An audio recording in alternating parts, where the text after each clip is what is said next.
it became a custom that during the Farbrengen, there would be a time that anyone who was doing an event during that upcoming week, so they would go up to the Rebbe, and the Rebbe would pour them a little bit of mashke, a little l'chaim, in a little 1-ounce shot glass. And then they would announce what the event is, and the Rebbe would give them the rest of the bottle to distribute at whatever hakel event that they were having. Rabbi Raffi Tenenhaus had a connection with the Miami Dolphins to the owner, and he worked diligently on getting them to agree to light the menorah. That Shabbos of Hanukkah, I walk up to the Rebbe, and the Rebbe pours a little mashke into my cup, and I turn around and I said, Im Yirtzeh Hashem, morgen bei Nacht betvorkum in am Sibes Hakel und hadlokes Neres ceremony. Then the Miami Dolphins wollen spielen in the Washington Redskins in the Joe Rabbi Stadium for 70,000 Menschen.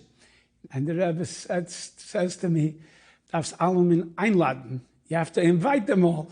Because everybody else would say at the end, it would say, and alle seien eingeladen. But I didn't, because who would think to do such a thing for this type of an event? And the Rebbe instructed me that, hey, it's no different.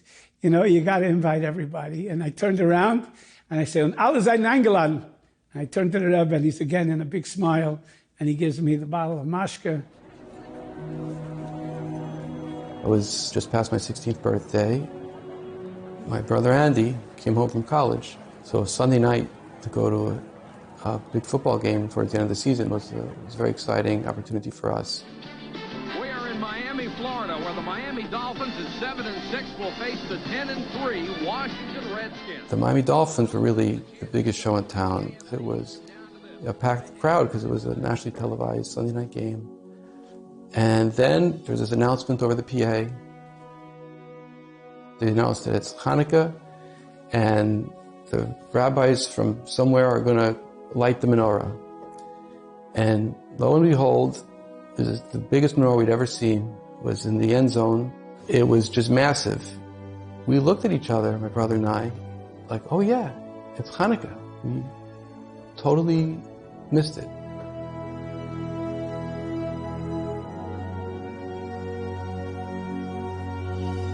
Das Peil und du drauf wird man nicht sagen. Und das Gufe bringt ihm immer Tisvis und Analie in der Jiras Hawaii. When you go to public school and you grew up in South Florida in the 1970s and 80s, it was a different world.